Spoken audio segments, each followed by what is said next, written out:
안녕하세요. 메리츠와즈입니다. 이번 강의에서는 장기 요양시설의 화재보험의 필요성에 대해 알아보도록 하겠습니다. 지금 이 영상을 보고 있는 분들, 한 가지 상상을 함께 해볼까요? 지금 이 영상을 보시고 있는 공간은 내가 운영하는 사업장 혹은 내 집이라고 가정합니다. 게다가 이곳은 건물주로부터 임차한 공간입니다. 그런데 갑자기 불이 납니다. 내 공간에 있는 집기, 시설, 건물이 불에 활활 타기 시작합니다. 그 불이 더욱더 커져서 옆집으로 번집니다. 그 불로 사람들도 다칩니다. 이건 그냥 만들어낸 상황이 아닙니다. 언제든지 뉴스를 통해 접할 수 있는 상황입니다. 그림을 보시면 내 사업장이 불타고 있고 옆 건물로 옮겨붙어 활활 타고 있고 인명사고도 일어납니다. 그리고 절규하는 건물주들과 그들이 가입한 보험의 보험회사. 나로 인해 수많은 일들이 일어나는 것입니다. 소방차가 와서 불을 꺼주고 갔습니다. 이제 사고 처리를 해야 하는데 어디서부터 손을 대야 할지 막막합니다. 어떻게 해결할 수 있을까요? 처리 방법 하나. 내가 스스로 해결하는 방법입니다. 처리 방법 둘. 다른 사람의 도움을 받습니다. 가족, 친구, 친구의 친구 등 아는 사람을 총동원해서 해결해 봅니다. 이런 상황을 대비하기 위한 가장 쉬운 방법은 바로 보험이란 제도를 이용하는 것입니다.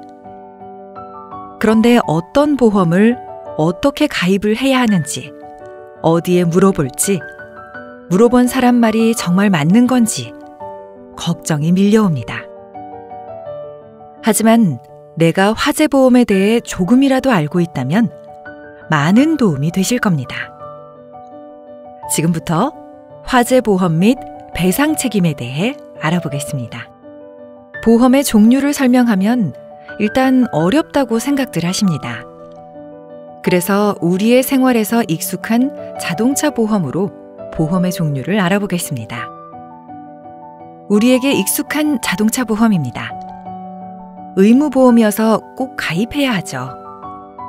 사실 보험 가입 안 하면 과태료가 나와서 가입하신다는 분들도 있으실 겁니다. 자동차를 운전한다고 생각하면 어떠한 사고들이 발생할까요? 내 관점으로 본다면 첫째, 내가 사고를 냈을 때 가해자가 되는 것이죠. 이 경우 다른 사람에게 피해 금액만큼 물어줘야 합니다. 배상 책임 손해가 발생하는 것이죠. 둘째, 다른 사람이 나를 들이받았을 때 내 차가 망가질 수 있습니다. 이 경우 내 차량에 대한 손해가 발생하죠. 셋째, 운전 중 사고로 내가 다쳤을 때 내 신체에 대한 손해가 발생합니다. 표를 보시면 쉽게 아실 수 있습니다. 배상 책임 손해에 대비하는 것은 무엇일까요? 자동차 보험에서 내가 사고를 냈을 경우, 즉 가해자가 되었을 경우 보험사가 사고를 대신 처리해주는 대인배상, 대물배상 담보입니다. 재물손해에 대비하는 것은 자동차 보험에서 내 차량 손해를 보장해주는 자기 차량 손해담보, 자차담보입니다. 마지막, 운전자 신체 손해가 발생했을 경우에는 어떨까요? 운전자의 운전 중 사고로 인한 신체 손해를 보상해주는 자기 신체 사고 담보입니다. 앞에서 본 표를 시설을 운영하면서 가입하는 보험과 비교해 보겠습니다. 배상 책임 손해에 대비하는 것은 영업배상 책임보험, 재물 손해에 대비하는 것은 화재보험, 종사자 신체 손해가 발생했을 경우에는 산재보험, 상해보험입니다. 종사자 상해 부분은 산재보험, 상해보험으로 가입하셨을 겁니다. 그래서 설명을 생략하겠습니다. 영업배상책임보험은 주야간 보호소, 단기보호소는 건강보험공단에서 요청하는 전문 직업을 가입하면서 함께 가입되어 있으실 겁니다. 방문 요양, 목욕 서비스 제공 시설과는 별도로 가입을 하시는 것이 좋습니다. 그런데 시설에서는 화재보험을 간과하거나 가입하더라도 잘 모르고 가입하는 경우가 있습니다. 왜 그럴까요? 이유는 화재 발생률이 적기 때문입니다. 혹시 장기 요양기관 화재 뉴스를 접하신 분들이 계신가요? 가끔씩 뉴스에서 요양병원, 요양원 등에서 화재 뉴스를 들어본 적이 있을 겁니다. 그러나 대부분이 우리 시설에서는 그런 일이 없겠지라고 생각하며 결국 나와는 먼 얘기라 여기게 됩니다. 만약 동료 직원, 나의 부주의로 화재가 발생하게 된다면, 시설 건물 주변에서 화재가 옮겨지게 된다면 생각만 해도 아찔합니다. 이런 화재 사고, 어떻게 하면 대비할 수 있는지 지금부터 화재보험에 대해 살펴보도록 하겠습니다.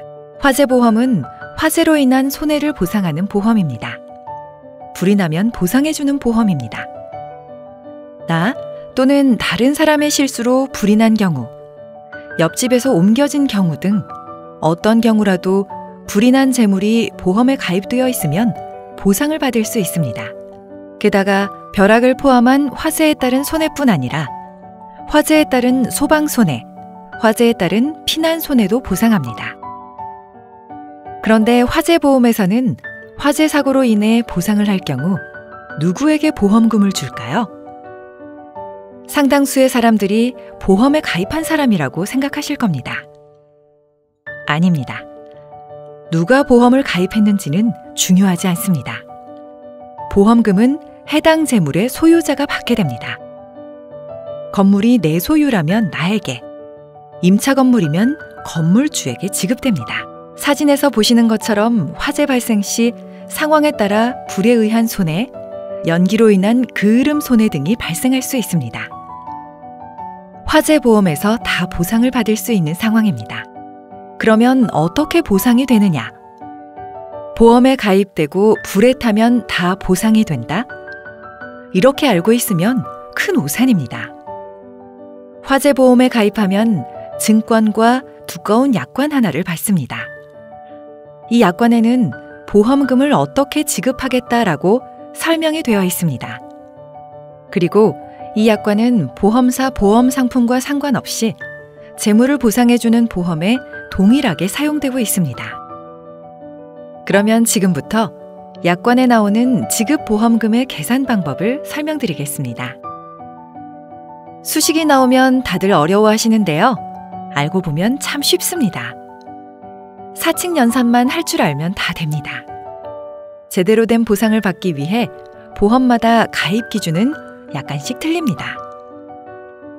산재보험은 임금 기준, 의료보험은 소득, 재산 기준, 자동차 보험은 차량 연식, 옵션에 따른 차량가액, 화재보험은 새로 짓는 데 드는 비용을 기준으로 합니다. 그러면 보험금 지급 계산식을 알아보겠습니다. 보험금의 계산은 손해액 곱하기 가입 비율입니다. 여기서 잠깐 새로운 개념이 등장합니다. 가입 비율. 이것 하나만 알면 됩니다. 가입 비율은 보시는 수식과 같이 건물을 새로 짓는 데 드는 비용, 보험가액을 분모로 놓고 보험에 가입한 금액, 보험 가입 금액을 분자로 한 비율입니다. 쉽게 표현하자면 새로 짓는데 10억이 든 건물이면 보험 가입은 10억으로 가입하여야 하는 것입니다. 왜냐하면 보험은 한 그룹의 사람들이 특정 사고 시 보상을 받고자 보험료를 납부하고 이 돈을 모아두고 있다가 사고가 난 사람에게 보상을 해주는 사회적, 경제적 시스템입니다. 그런데 누구는 보험을 제대로 가입하고 누구는 적당히 가입하고 한다면 다수의 선의의 피해자가 발생할 수 있습니다. 이런 것을 막고자 보시는 빨간 박스에 있는 수식처럼 보상을 하자고 약속을 정하게 된 것입니다.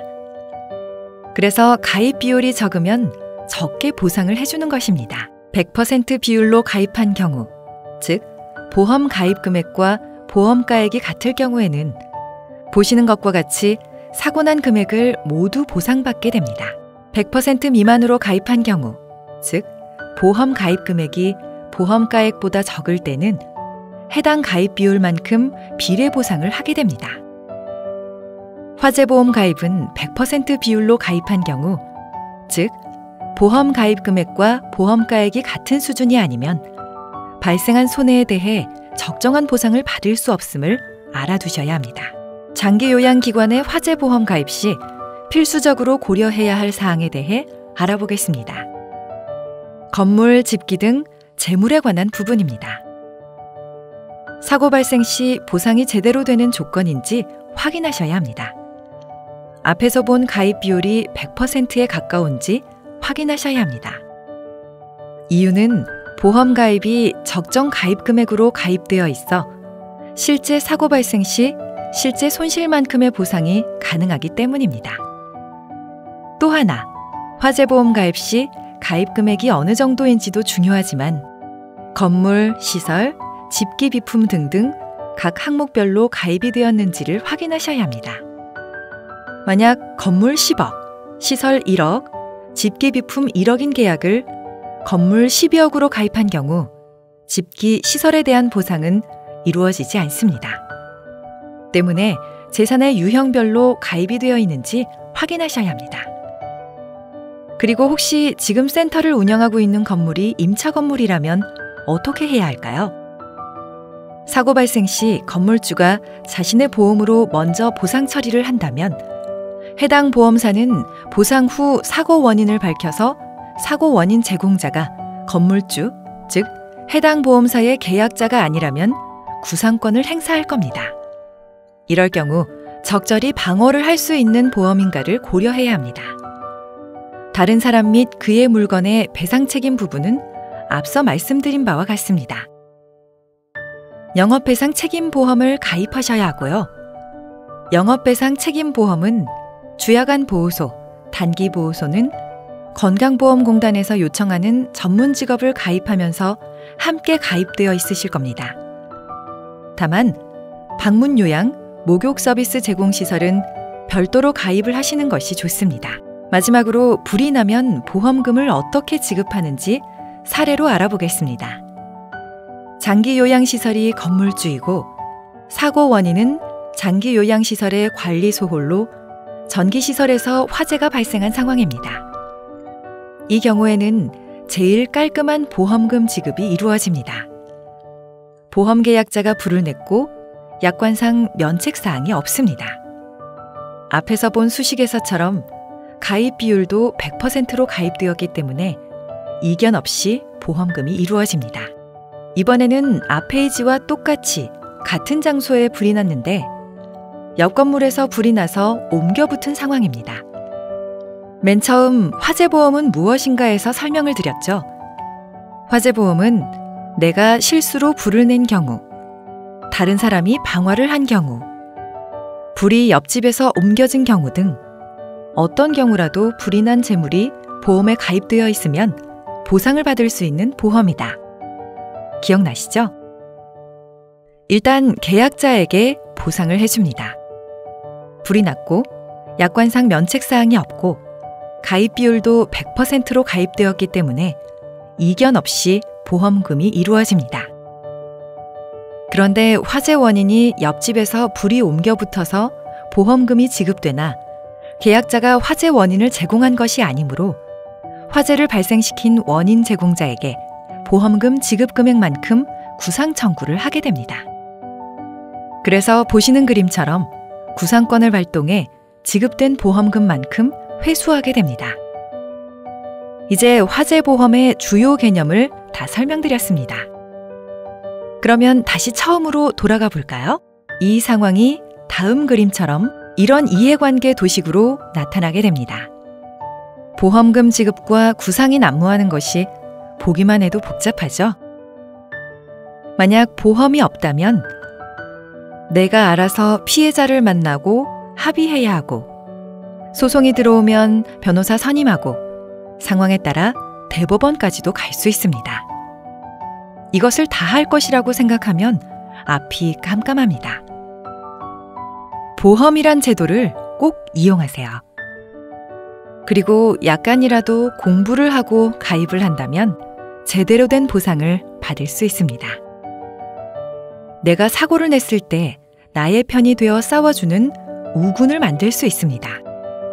잘 살펴보지 않고 가입하면 그 우군인 보험사와 감정 상하는 일이 발생할 수도 있으니까요. 이상으로 교육을 마치겠습니다. 고맙습니다.